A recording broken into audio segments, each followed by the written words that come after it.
जी दोस्तों, अभी जो पॉइंट मैं आपके साथ डिस्कस करूँगा ये बेसिकली है कि आपने अपना घर जो आप खरीद रहे हैं या आप घर बनाने जा रहे हैं, तो आपको अपना बजट बनाना है। आप अपनी फैमिली के साथ बैठें और एक बजट बनाएँ कि आपका ये बजट होगा, इतने इन्वेस्टमेंट आप अपने घर पे कर सकते हैं और अगर इससे बढ़ जाएगा तो आप नहीं जाएँगे और अगर इससे कम होगा तो उसमें आप देखेंगे कि क्या चीज़ें मिसिंग हो रही हैं। ये पॉसिबल हो सकता है कि एक बजट आपका है लेकिन आपके जो फीचर्स हैं, जो आपकी रिक्वायरमेंट्स हैं फैमिली के साथ आपने बैठ के जो फाइनल की थी, वो शायद बढ़ जाए और उस बजट से आपको एक्स्ट्रा जाना पड़े। लेकिन यहाँ पे एक और अहम पॉइंट मैं आपको बताऊंगा, वो ये है और मैं एडवाइस करूंगा कि लेट्स अज्यूम आपका बजट 1 करोड़ का है, ठीक है, तो आप ऐसे घर पे जाइए जो 80 से 90 तक का है। कभी भी ऐसे घर पे ना जाइए जो आपके बजट से ज्यादा है, क्योंकि आने वाले दिनों में शायद आपके कैश फ्लो पे इतना प्रेशर पड़े, अगर आप अपने बजट से ज्यादा पे चले जाए तो आप खुद भी डिस्टर्ब होंगे, आपकी फैमिली भी डिस्टर्ब होगी। तो मैं सजेस्ट करता हूँ अपने क्लाइंट को कि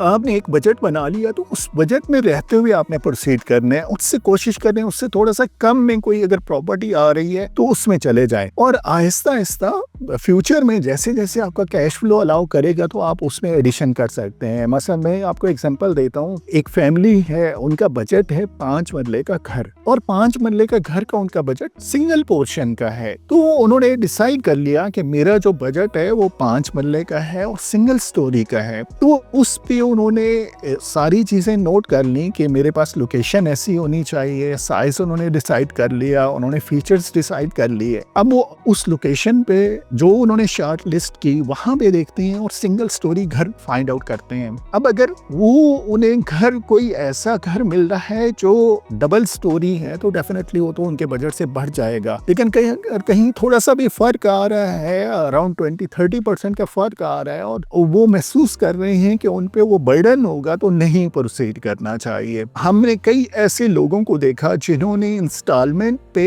अपनी रिक्वायरमेंट से ज्यादा कमिटमेंट कर दी, लेकिन कोविड के दौरान उनकी जॉब्स ऑफ हो गई, रिसेशन आया, उनकी सैलरीज कम हो गई, तो उन्हें वो जो प्रॉपर्टीज थी उनको सेल आउट करना पड़ा। और जब आपकी इस तरह की प्रॉपर्टीज हाफ वे हो, 100% कंप्लीट भी ना हुई हो और आपको सेल आउट करना पड़ जाए और सेल भी उस मार्केट में करना पड़ जाए जब आपके इकोनॉमिक रिसेशन चल रहा हो, तो आपको वो जो आपने एक्चुअल इन्वेस्टमेंट की होती है ना, उससे बहुत कम पे वो सेल होती है और आपका नुकसान हो जाता है। तो बेहतर है कि आप अपने बजट में रहें, अपनी अफोर्डेबिलिटी में रहें, ताकि आपके लिए इजी हो जाए। क्योंकि एक बहुत अहम पॉइंट मैं आपके साथ डिस्कस करता हूँ कि आप एक्सपेंशन कर सकते हैं। मसलन आप 5 मरले सिंगल स्टोरी पे गए, आपके पास कैश फ्लो आता है अगले 2 साल में, 3 साल में, तो आप उसके ऊपर एक एक्स्ट्रा स्टोरी बना सकते हैं। ठीक, आप 5 मरले के बाद आपकी रिक्वायरमेंट बढ़ जाती है, आप कहते हैं मुझे 8 मरले पे जाना है, तो आप एक्सपेंशन कर सकते हैं इस तरह से कि वो घर सेल करके 8 मरले पे चले जाएं। आपका बजट अगर आपको आगे आपके कैश फ्लो एडिशनल कोई आपकी इनकम आ गई। लेकिन अगर आपने बड़ा घर ले लिया और कोई इंस्टॉलमेंट पे ले लिया और वो आपकी अफोर्डेबिलिटी में भी नहीं आ रहा था, तो आपके लिए मुश्किल हो जाएगी, आपकी फैमिली के लिए मुश्किल हो जाएगी। मैंने ऐसे लोगों को देखा है जिन्हें अपना गोल्ड तक फैमिली का सेल करना पड़ा, जिन्हें अपने बहुत अहम प्रॉपर्टीज सेल करनी पड़ी सिर्फ उस कमिटमेंट को पूरा करने के लिए कि हमने